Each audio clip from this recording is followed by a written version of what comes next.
السلام علیکم ورحمۃ اللہ وبرکاتہ۔ الحمد للہ رب العالمین والصلاة والسلام علی سید الانبیاء والمرسلین وعلی آلہ واصحابہ اجمعین، اما بعد فاعوذ باللہ من الشیطان الرجیم، بسم اللہ الرحمن الرحیم۔ وَإِذِ ابْتَلَى إِبْرَاهِيمَ رَبُّهُ بِكَلِمَاتٍ فَأَتَمَّهُنَّ قال إني جاعلك للناس إماما قال ومن ذريتي قال لا ينال عهد الظالمين۔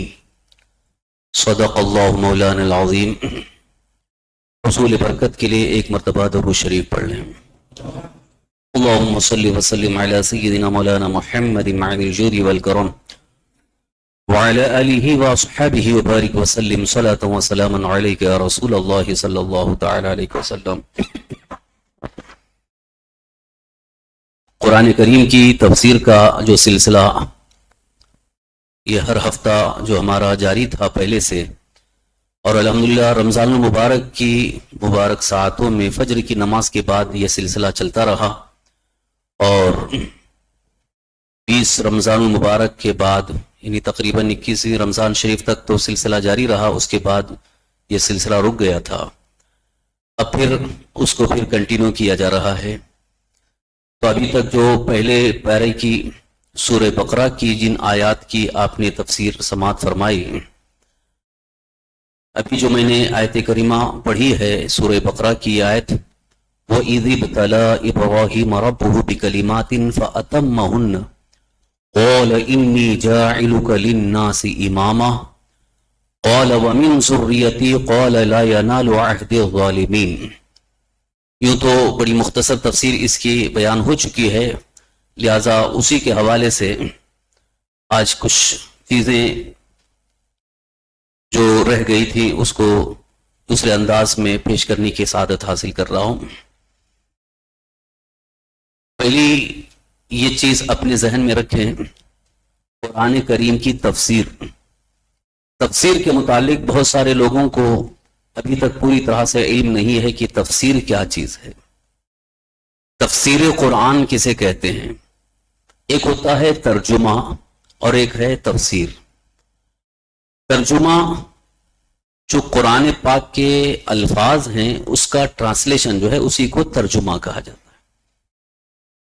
تو ترجمے میں خاص طور پر اس بات کا لحاظ کیا جاتا ہے کہ کوئی دوسرا ورڈ اس کے اندر داخل نہ ہونے پائے، دوسرا لفظ اس کے اندر شامل نہ ہونے پائے، ایسا ترجمہ کیا جائے، یعنی جو الفاظ ہیں بس انہی کا ترجمہ ہو، ایک ایک لفظ کا ورڈ بائی ورڈ جو ترجمہ ہوتا ہے۔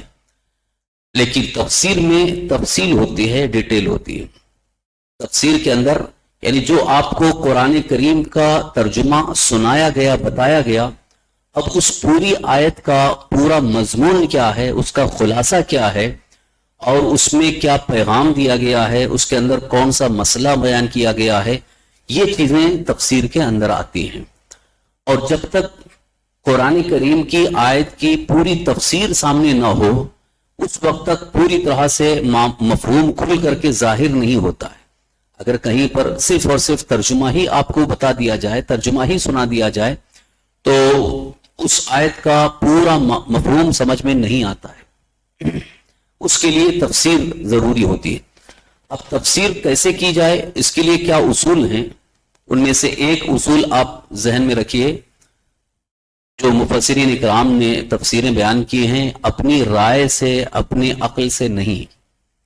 شاید کچھ لوگوں کو ایسا لگتا ہے کہ قرآن کی تفسیر تو یہ علماء اپنی طرف سے بیان کرتے ہیں، یعنی ان کی سمجھ میں جو آیا، ہر ایک کو اپنی اپنی سمجھ میں جو آیا وہ بیان کرے، تو قرآن کے اندر یہ نہیں چل سکتا ہے۔ حدیث پاک میں آیا ہے، اللہ کے حبیب حضور رحمت عالم صلی اللہ علیہ وسلم نے ارشاد فرمایا، من فسر برأیہ فلیتبوأ مقعدہ فی النار، جو اپنی رائے سے تفسیر بیان کرے، یعنی اپنی عقل کے مطابق اپنے جو سمجھ میں آئے اس سے جو تفسیر کرے اس کا ٹھکانہ جہنم ہے۔ تو قرآن کریم کی تفسیر بیان کرنے میں اس کا خاص لحاظ ہونا چاہیے کہ ہماری عقل اور ہماری رائے سے نہ ہو، تو پھر کیسے تفسیر بیان کریں گے؟ کہاں سے یہ تفسیر بیان کی جاتی ہے؟ تو اس کا اصل نچوڑ جو ہے وہ حدیث مصطفیٰ سے ہوتا ہے. تفسیر بھی، ترجمہ بھی حدیث مصطفیٰ سے، یعنی اللہ کے رسول سرور کائنات صلی اللہ علیہ وسلم نے جو بیان فرمایا کہ اس کا یہ مطلب ہے، اس کا یہ مفہوم ہے، تو اسی کو تفصیل کے ساتھ بیان کیا جاتا ہے، اسی کو تفسیر کہا جاتا ہے. تفسیر میں اپنی عقل اور اپنی رائے کا بالکل ہی دخل نہیں ہو سکتا، اور اگر کوئی کرتا ہے تو وہ گنہگار ہے اور معاذ اللہ جہنمی ہے. جیسے کچھ لوگوں نے تفسیر کی ہے، شاید کچھ حضرات کو یہ معلوم ہوگا کہ پچھلے دور میں کچھ لوگوں نے تفسیر کی ہے، لیکن جب تحقیق کیا گیا تو انہوں نے تفسیر بالرائے سے کام لیا. تفسیر بالرائے یعنی اپنی عقل سے، اپنی رائے سے تفسیر کیا. اس کا کبھی بھی اعتبار نہیں کیا جا سکتا. ایسی تفسیروں کا کوئی اعتماد نہیں ہے، اور اس پر عمل بھی جائز نہیں ہے، اور اس کا مطالعہ بھی جائز نہیں ہے. ایک تفسیر ہے تفسیر احمدی، لکھی ہوئی تفسیر ہے، قرآن کریم کی تفسیر ہے، لیکن تفسیر احمدی کنہوں نے لکھا ہے؟ بہت مشہور نام ہے، جن کو میں سمجھتا ہوں تقریباً اکثر لوگ جانتے ہیں. سر سید احمد خان، یہ مسلم یونیورسٹی علی گڑھ کے جو بانی ہیں، فاؤنڈر ہیں، مسلمانوں کے لیے ایک بڑا اچھا کارنامہ انجام دیا انہوں نے کہ یونیورسٹی قائم کی، لیکن تفسیر کے معاملے میں، عقائد کے معاملے میں وہ بہک گئے. ان کا معاملہ تھوڑا سا راہ راست سے بھٹکا ہوا ہے، اس لیے تمام علماء کے نزدیک ان کے ایمان کا کوئی اعتبار نہیں ہے. نام تو ہے سر سید احمد خان اور ایک اچھا کارنامہ بھی ہے، لیکن دینی معاملات میں، ایمان اور عقائد کے معاملے میں وہ پھسل گئے.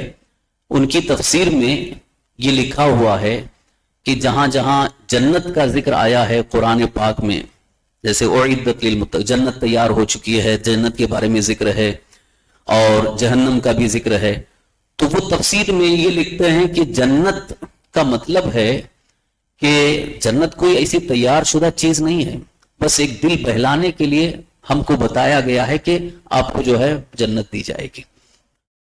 وجود نہیں ہے، وجود کا انہوں نے صاف طور پر انکار کیا کہ جنت موجود نہیں ہے، بس صرف ایک آپ کو تسلی دی گئی ہے کہ آپ اگر نیک کام کریں گے، اچھا کام کریں گے، نماز پڑھیں گے تو اس پر آپ کو انتقال کے بعد آپ کو سکون ملے گا، راحت ملے گی، بس اتنا ہی ہے. باقی کوئی ایک چیز ہے آلریڈی تیار ہے، اس کے وہ قائل نہیں ہے. اسی طرح سے جہنم کے بارے میں بھی ایک قول کیا کہ جہنم کوئی وجود میں کوئی چیز نہیں ہے، بس صرف یہ ہے کہ مرنے کے بعد انسان کو تکلیف ہوگی، پریشانی ہوگی، الجھن ہوگی، وہ اسی کا نام جہنم. یہ تفسیر کہاں سے انہوں نے نکالی؟ اپنی عقل سے. حالانکہ حدیث پاک میں اگر دیکھا جائے تو حدیث مصطفیٰ صلی اللہ تعالی وسلم میں سرکار دو عالم صلی اللہ علیہ وسلم نے واضح طور پر ارشاد فرمایا کہ جنت تیار ہے، جنت موجود ہے، اور جہنم بھی موجود ہے، جس کے کئی ثبوت اور دلائل حدیث پاک میں ہیں. ایک مرتبہ ایک صحابی جو جنگ احد میں شہید ہوئے، ان کی والدہ، ان کی ماں سرکار دو عالم صلی اللہ علیہ وسلم کی بارگاہ میں حاضر ہوئی. انہوں نے عرض کیا، یا رسول اللہ صلی اللہ تعالی علیہ وسلم، میرا بیٹا شہید ہو گیا. آپ جانتے ہیں کہ اس کی میرے دل میں کتنی محبت تھی، کیونکہ ہر ماں کو بیٹے سے بے پناہ محبت ہوتی ہے. اب بیٹا شہید ہو گیا تو حضور کی بارگاہ میں آ کے عرض کرتے ہیں، میرا بیٹا تو جنگ میں شہید ہو گیا ہے. اب آپ جانتے ہیں کتنی محبت تھی، اب آپ یہ بتائیے اس کا ٹھکانہ کہاں ہے؟ اگر وہ جنت میں ہے تب تو مجھے سکون ملے گا، نہیں تو آپ جانتے ہیں میری کیا حالت ہوگی. سرکار دو عالم صلی اللہ علیہ وسلم نے ارشاد فرمایا، اے بوڑھی ماں، کیا ایک جنت؟ ان کے لیے اللہ نے جنت کے سارے دروازے کھول دیے. حضور نے فرمایا، تمہارا بیٹا جنت میں پہنچ چکا ہے. وہ انتہائی خوش ہو کر کے حضور کی بارگاہ میں عرض کرتی ہیں، ایسے 100 بیٹے بھی مجھے ملیں تو میں اللہ کی راہ میں قربان کر دوں. حدیث پاک سے یہ ثابت ہوا کہ رسول کائنات صلی اللہ علیہ وسلم ارشاد فرماتے ہیں جنت موجود ہے، کہ وہاں اور شہداء کی فضیلت میں جو حدیثیں حضور نے بیان فرمائی ہیں، شہید کی فضیلت میں، کہ ادھر وہ شہید ہوئے انہیں جنت میں پہنچا دیا جاتا ہے. تو اگر جنت موجود ہی نہیں ہے تو کہاں پہنچایا جا رہا ہے؟ جنت کا وجود ہی نہیں ہے تو کہاں پہنچایا جا رہا ہے؟ اور فرمان رسول صلی اللہ تعالی وسلم ہی ہمارے لیے معیار اور حق ہے کہ حضور رسول کائنات صلی اللہ علیہ وسلم نے جو فرمایا بالکل وہ حق ہے. اور یہ بھی آپ سن چکے ہیں، معراج میں جب اللہ کے رسول سرور کائنات صلی اللہ علیہ وسلم تشریف لے گئے تو آپ کو جنت بھی دکھائی گئی. جنت کا آپ نے معائنہ کیا ہے، اپنی آنکھوں سے دیکھا ہے. تو حضور نے خود آ کر کے بتایا کہ جنت بھی میں نے دیکھا اور جہنم بھی میں نے دیکھا. تو اگر وجود ہی نہیں ہے تو کہاں سے دیکھا، کیسے دیکھا؟ تو دیکھنے کے بارے میں جب حضور صلی اللہ علیہ وسلم خود فرما رہے ہیں تو اسی لیے تمام علماء کا، ائمہ کا اس بات پر اتفاق ہے کہ جنت موجود ہے، جنت تیار ہو چکی. تو آپ بتائیے کہ تفسیر وہ غلط ہوئی. اسی لیے یہ کہا گیا کہ تفسیر میں حدیث مصطفیٰ صلی اللہ تعالی وسلم کا سہارا ضروری ہے. بغیر حدیث پاک سے تفسیر کرنا یہ انتہائی گمراہیت کا سبب بن سکتا ہے. اور ایک چیز ان کی تفسیر میں جو آئی ہے کہ انہوں نے یہ ذکر کیا کہ فرشتے کیا ہیں، فرشتوں کا کوئی وجود نہیں ہے. فرشتوں کا بھی انہوں نے انکار کیا. تفسیر پھر رائے کرتے ہوئے کہ قرآن میں جہاں جہاں فرشتوں کا ذکر آیا ہے، ملائکہ، ملک، ملائکہ، عربی میں ملک فرشتے کو کہتے ہیں، ملائکہ یہ اس کی جمع ہے. ان کا انہوں نے انکار کیا. کہتے ہیں کہ فرشتے کوئی مخلوق نہیں ہے، بس انسان جو نیکی کرتا ہے اسی کی نیکی کی قوت کا نام فرشتہ ہے. یعنی جیسے ہم نے نیکی کیا، ہماری جو نیکی کی قوت ہے اسی کو فرشتہ کہا گیا. اور جو انسان جو گناہ کرتا ہے، برائی کرتا ہے، اسی گناہ اور اسی برائی کی قوت کا نام شیطان ہے، جن ہے. یعنی شیطان اور جن اس کا بھی کوئی وجود نہیں ہے، خود انسان ہی نیکی کرتا ہے تو وہ فرشتہ ہے، اور برائی کرتا ہے تو وہ جن اور شیطان ہے. یعنی انسانوں کو بھی انہوں نے معاذ اللہ شیطان ہی بنا دیا.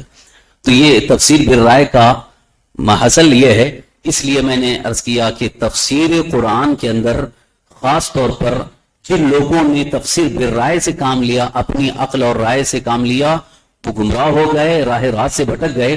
لیکن جن علماء نے، جن حضرات نے حدیث مصطفیٰ کی روشنی میں تفسیر کی ہے، بیان کی ہے، وہ صحیح تفسیر ہے.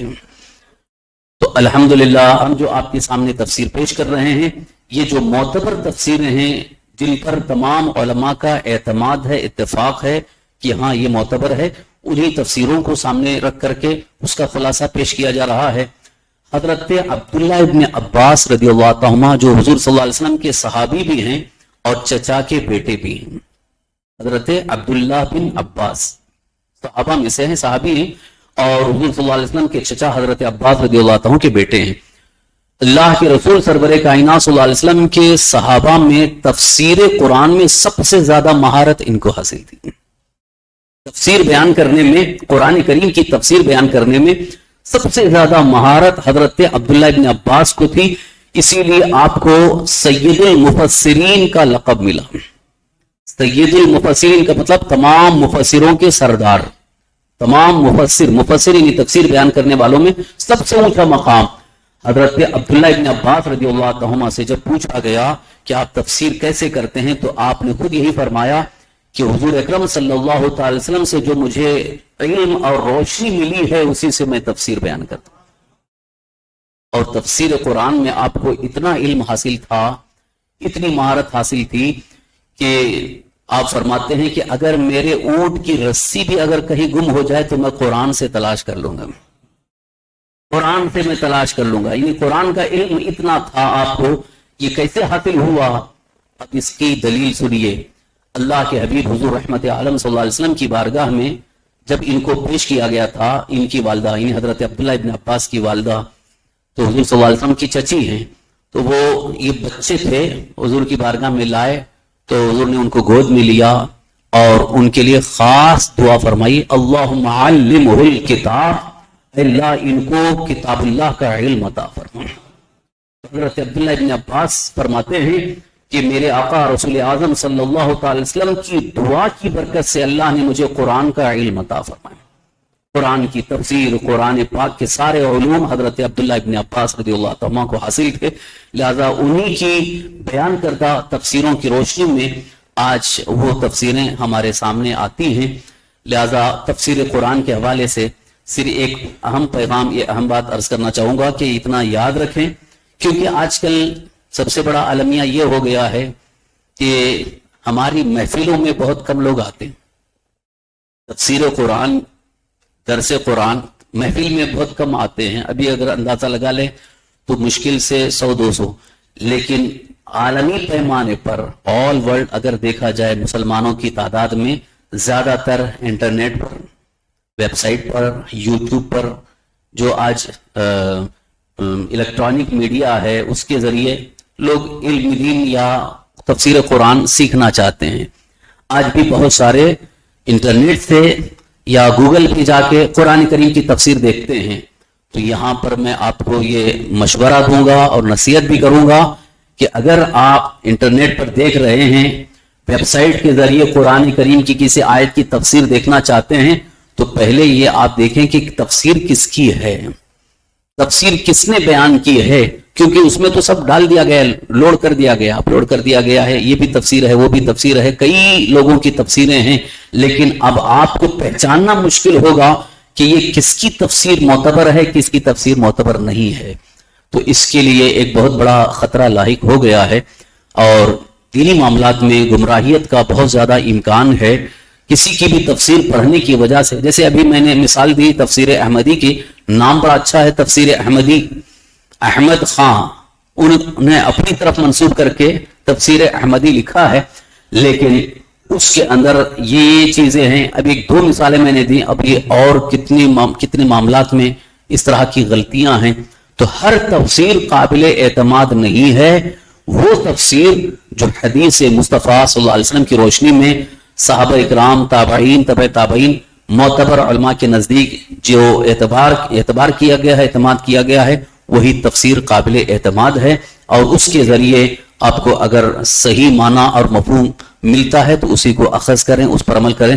اور اگر نہیں سمجھ میں آتا ہے تو آپ کے لیے الحمدللہ بہت اچھا موقع ہے کہ یہاں ہم موجود رہیں گے. آپ کبھی بھی اس چیز کو لا کر کے ہمارے سامنے پیش کریں، انشاءاللہ ہم اس کے متعلق آپ کو ڈھونڈ کر کے بتا دیں گے کہ یہ اس کے اندر یہ خامیاں ہیں اور اس کی وجہ سے یہ قابل اعتماد نہیں ہے. اور جو قابل اعتماد ہیں وہ ہمارے پاس بھی موجود ہیں.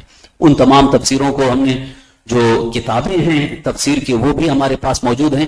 اور اگر نیٹ پہ آپ کو تلاش کرنا ہے تو اس کی بھی کچھ ڈیٹیلز آپ کو دے دیں گے انشاءاللہ.